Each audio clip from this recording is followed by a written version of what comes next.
मैं सतीश विश्वकर्मा और Vishwakarma free coaching के नाम से एक अपना यूट्यूब चैनल बना रखा है।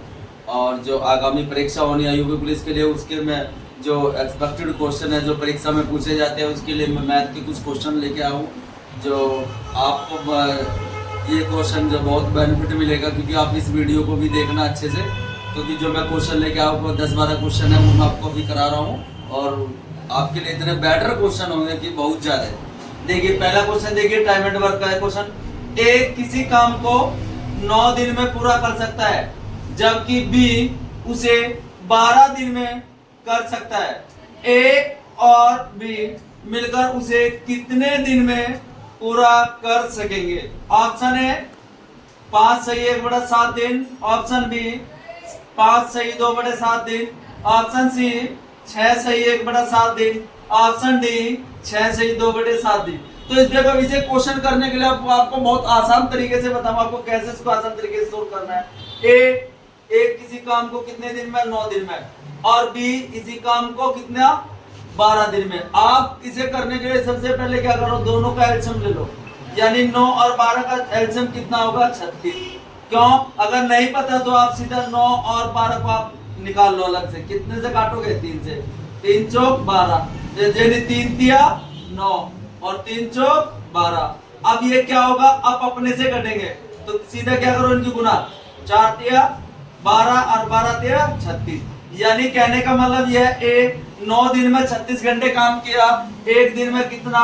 यानी 9 से 36 को भाग 4, और ये यानी 12 दिन में 36 घंटे काम किया, एक दिन में कितना? यानी 12 से 36 को भाग कर कितना? 3। यानी दोनों एक दिन में कितना काम कर रहे हैं? 7। टोटल काम हमारा कितना है? 36। और कराना किस पे? ए प्लस बी पे। तो ए प्लस बी बराबर टोटल काम कितना है? 36। एक दिन का काम से भाग कर दो, एक दिन का काम कितना है? 7, और 7 से भाग करो। 7 पंजे 35, बच गया कितना? 1। और किससे भाग किया? 7 अपॉन में 7। यानी क्या होगा हमारा? 5 सही 1/7 दिन में। कौन खत्म करेगा ये काम? ए प्लस बी। क्वेश्चन देखिए, क्वेश्चन नंबर 2। ये भी क्वेश्चन बहुत इंपोर्टेंट है। यदि 25 पेनों का लागत मूल्य 20 पेनों के विक्रय मूल्य के बराबर हो तो कितने प्रतिशत लाभ होगा? तो ऐसे क्वेश्चन करने के लिए सबसे आसान तरीका, यानी 20 पेनों का लागत मूल्य या 25 पेनों का लागत मूल्य, तो 25 में लागत मूल्य हमारा क्या हो? सीपी, यानी कॉस्ट प्राइस, बराबर किसके होगा? 20 पेनों के विक्रय मूल्य। विक्रय मूल्य क्या होता है हमारा? एसपी, यानी सेलिंग प्राइस। यानी कहने का मतलब यह है, अगर 25 पेनों का लागत मूल्य 20 पेनों के विक्रय मूल्य के बराबर है, तो हम इस क्वेश्चन को कैसे करेंगे? यानी जब चीज बराबर में होती है हमेशा एक दूसरे की वैल्यू होती है आपस में। यानी सीपी हमारा कितना? कॉस्ट प्राइस 20, और एसपी हमारा कितना हो जाएगा? 25। यानी 20 रुपए की चीज हमने कितने में बेच दी? यानी 25 रुपए में। कहने का मतलब है 20 पेन हमने 25 पेन के बराबर बेच दिया, कितने रुपए का लाभ हुआ? 5 का। किस पे? 20 इंटू में परसेंट बना के 100। 20 पंजे 100 और 5 पंजे 25, तो कितने परसेंट लाभ हुआ? 25%। तो ऑप्शन कौन सा मेरा? बी। नेक्स्ट क्वेश्चन देखिए, क्वेश्चन नंबर 3। ये भी इंपोर्टेंट क्वेश्चन है। वो कह रहा है कि देखो इस क्वेश्चन को कैसे हम सबसे शॉर्ट ट्रिक के साथ करेंगे। एक संख्या को 10% कम किया जाता है और परिणामी संख्या को फिर 20% कम किया जाता है, तो अंत में कमी का प्रतिशत क्या होगा? तो ऐसे क्वेश्चन करने के लिए एक चीज मैं आपको बता रहा हूं, जहां आपको 2% मिल जाए और आपको आंसर भी परसेंटेज में पूछे, एक सदाबहार का फॉर्मूला आता है, उसको आप आराम से लगाओ, तुरंत आपको आंसर आ जाएगा। देखिए करने का तरीका, जैसे 10% कम किया जाता है तो -10, फिर वो कह रहा फिर परिणामी को कितना परसेंट कम किया जाता है? 20%, -20। अब इसको करने के लिए देखो, सबसे पहले चिन्हों की गुणा, माइनस माइनस प्लस, अंकों की गुणा 10 गुणा 20 बटे में कितना कर दो? 100। 2 0 से 2 0, 2 एकम 2। अब ये देखिए माइनस के 10 माइनस के 20, जब चिन्ह सेम हो तो हमेशा चिन्ह वही रहेगा, अंक जुड़ जाएंगे। 10 20 30 हो गए और प्लस 2 एकम 2। अब 30 माइनस के 2 प्लस के, तो 30 में तो 2 गए, कितने बचे? 28 बचे, क्या के यानी माइनस के। और जब माइनस चिन्ह आ गया तो हमारी क्या होगी? कमी, यानी 28% की क्या होगी? कमी होगी। तो कितने परसेंट की कमी होगी? 28%। तो ऑप्शन कौन सा? डी, यानी 28%। नेक्स्ट क्वेश्चन देखिए, क्वेश्चन नंबर 4। और इस क्वेश्चन को देखो कैसे, सबसे आसान ट्रिक के साथ आपको बताता हूँ कैसे इसको सॉल्व करना है। वो कह रहा है कि दो स्थानों ए और बी के बीच की दूरी 60 किलोमीटर है। दो कारें एक ही समय में ए और बी से चलना शुरू करती है और क्रमशः 35 किलोमीटर प्रति ओवर और 25 किलोमीटर प्रति ओवर की गति से चलती है। यदि दोनों कारें एक ही दिशा में चलती है तो वे कितने घंटे बाद मिलेगी? सबसे मेन चीज ये देखना है वो किस दिशा में चल रही है, एक ही दिशा में। अब देखो जैसे कि सपोज करो दो कारें ए और बी है, उनके बीच की दूरी कितनी है? 60 किलोमीटर है। और यानी वो चलना प्रारंभ करती है ए 35 किलोमीटर प्रति ओवर की स्पीड से और बी 25 किलोमीटर प्रति ओवर की स्पीड से। और इसको जब एक चीज मैं आपको बता रहा हूं, इसमें आपको समय बूझे, तो मैंने आपको बताया कि स्पीड बराबर डिस्टेंस अपॉन टाइम होता है। अगर हमें टाइम चाहिए तो टाइम बराबर क्या होगा? यानी डिस्टेंस अपॉन स्पीड। और देखिए इसे सोल्व करने का सबसे आसान तरीका आपको बताऊंगा। जब एक ही दिशा में चले तो हमेशा स्पीड घटती है। क्या? स्पीड घटती है, यानी 35 और 25 यानी अंतर कितना हो गया? 10 किलोमीटर प्रति ओवर। और मैं कह रहा हूं कि दूरी कितनी है दोनों के बीच की? 60 किलोमीटर। और स्पीड कितनी है दोनों का अंतर? 10 किलोमीटर प्रति ओवर। आप इससे भाग कर दो, 10 एक जीरो से एक जीरो तो कितना आ गया? 6। तो हमारा टाइम कितना आ गया? यानी 6 घंटे में वो आपस में, यानी वो कितने समय बाद मिलेगी? वो 6 घंटे समय बाद वो आपस में एक दूसरे से मिलेगी। नेक्स्ट क्वेश्चन देखिए, क्वेश्चन नंबर 5। ये साधारण ब्याज का क्वेश्चन है और इसको बहुत आसान ट्रिक के साथ मैं आपको क्वेश्चन को बताता हूं कि आपको कैसे आपको आसान ट्रिक से इसको सॉल्व करना है।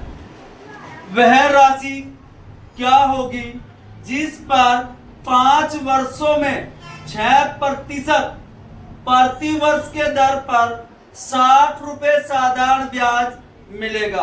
तो यानी इसने पूछा है कितना, क्या पूछा है? यानी हमारा मूलधन कितना था। तो कहने का मतलब ये हमारे पास, अगर मैं कहने लगा टाइम मेरे पास कितना है? 5 वर्ष और रेट 6%, और मैं इसमें कहा गया कि 60 रुपए साधारण ब्याज, यानी ब्याज होता है मेरा SI यानी सिंपल इंटरेस्ट। कितना है? 60 रुपए। और इस तो हमें पूछा इससे यानी धन कितना था, तो हम धन बताएंगे। तो इसके लिए एक तरीका होता है, एक फॉर्मूला होता है, SI बराबर PRT अपॉन 100। SI मेरा कितना है? 60 रुपए। और मेरा मूलधन कितना है? यानी मुझे चाहिए इंटू रेट कितना है मेरा? रेट यानी कितना है? 6% इंटू टाइम 5 वर्ष बटे में 100। तो आप क्या करेंगे? देखो 5 30, 30 हो गया। आप 1 0 से 1 0, 3 दूने 6 यानी 20 हो गया। 20 की आप इसमें 10 में गुना कर दो, 20 दाई 200। तो P बराबर आपको कितना हो गया? 200। तो मूलधन कितना होगा आपका? 200 रुपए। तो ऑप्शन कौन सा? ए। क्वेश्चन देखिए, नेक्स्ट क्वेश्चन देखिए, क्वेश्चन नंबर 6। इस क्वेश्चन को सबसे आसान तरीका बताता हूं आपको इसे कैसे सोल्व करना है। देखिए ए और बी के काम करने की दर 2:3 के अनुपात में है।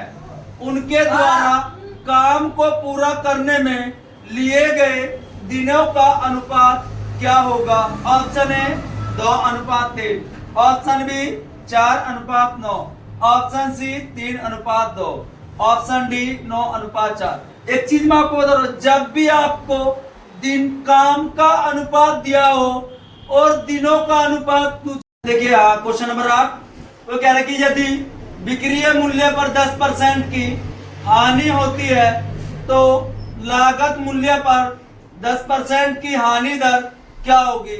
यानी हानि देके हानि पूछे तो सीधा आप क्या कर, 10% है, 10 बटे में कितना? 100। एक जीरो से एक जीरो, कितना 1/10। जब हानि देके हानि पूछे तो हर जो है अंश में जोड़ दो आप, कितना 11/10, यानी कहने का मतलब 11 रुपए की चीज वो 10 रुपए में बेच दी, यानी 11 रुपए की चीज 10 रुपए में कितने की हानि, 1 रुपए की, किस पर, 11 पर, इंटू 100। तो आप गुना करें कितना हो गया 100/11। अब इसे भाग करेंगे, 11 नेम 99, बच गया कितना 1/11, इतने परसेंट, यानी 9 सही 1/11%। तो ऑप्शन कौन सा, ऑप्शन बी। नेक्स्ट क्वेश्चन देखिए, क्वेश्चन नंबर 9, और ये भी बहुत इंपोर्टेंट क्वेश्चन है और इसको आसान ट्रिक है, क्योंकि एग्जाम में ऐसे कुछ इस टाइप के क्वेश्चन जो है बहुत पूछे जाते हैं। यदि आधार बिंदु को इस प्रकार परिभाषित किया जाए कि 1% 100 आधार बिंदुओं के बराबर है, तो कितने आधार बिंदु 62.5% से 82.5% अधिक है।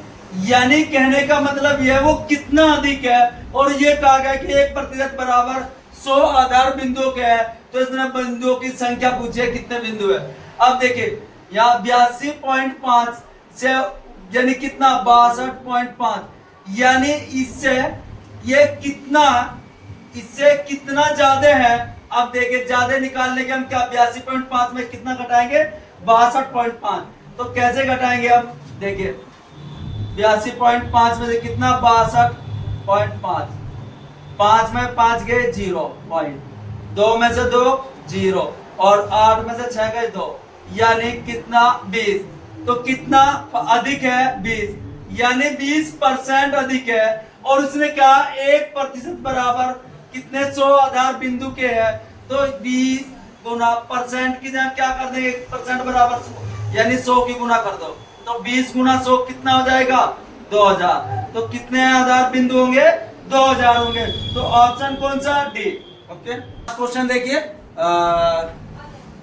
क्वेश्चन नंबर 10, और मैं 10 क्वेश्चन की बनाकर जो वीडियो डाल रहा हूँ ये, और बहुत इंपॉर्टेंट है जो परीक्षा में पूछे जाएंगे।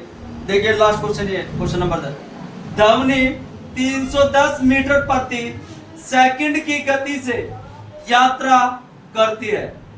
यदि बादलों के गरजने की आवाज बिजली चमकने के 10 सेकंड बाद सुनाई दे, तो उसकी दूरी किलोमीटर में कितनी होगी। हमें ऑप्शन दिए है, option A 0.33 kilometre, option B 3.3 kilometre, option C 33 kilometre, option D 33.3 kilometre. तो इस क्वेश्चन को करने के लिए मैंने आपको बताया, आपको स्पीड दी है कितनी 330 मीटर पर सेकंड, और उसने क्या जो आवाज है गरजने की जो सुनाई देती है बिजली के चमकने की, वो टाइमिंग कितना है 10 सेकंड। और उसने पूछा है कि दूरी, मैंने आपको बताया स्पीड बराबर डिस्टेंस अपॉन टाइम होता है, यानी स्पीड बराबर डिस्टेंस अपॉन टाइम। आपको दूरी चाहिए यानी डिस्टेंस चाहिए, तो दूरी यानी डिस्टेंस बराबर स्पीड इनटू टाइम, यानी स्पीड कितनी है 330 मीटर पर सेकंड इनटू टाइम कितना है 10 सेकंड। और एक चीज मैं बता रहा हूं, यह आपका हो गया यानी मीटर में हो गया, और मीटर को किलोमीटर में बदलने के लिए 1000 से आप क्या करेंगे भाग करेंगे, यानी 10 से 10 10 से 10 कितना बचेगा, यानी 33/10। अब जब ये 10 बताया आप सीधा करो भाग करना है, तो कितना जीरो एक बात पॉइंट लगा दो, तो कितना 3.3 किलोमीटर। तो आपकी जो डिस्टेंस होगी यानी दूरी होगी वो कितनी होगी 3.3 किलोमीटर। तो ऑप्शन कौन सा, ऑप्शन बी। और मैं कहता हूं कि आप इस वीडियो को ज्यादा से ज्यादा देखना, लाइक करना और शेयर करना और सब्सक्राइब करना, क्योंकि जो परीक्षाएं होनी है यूपी पुलिस के लिए, उसके लिए आपके बहुत बेस्ट इंपोर्टेंट क्वेश्चंस मैथ्स के। Okay, thanks.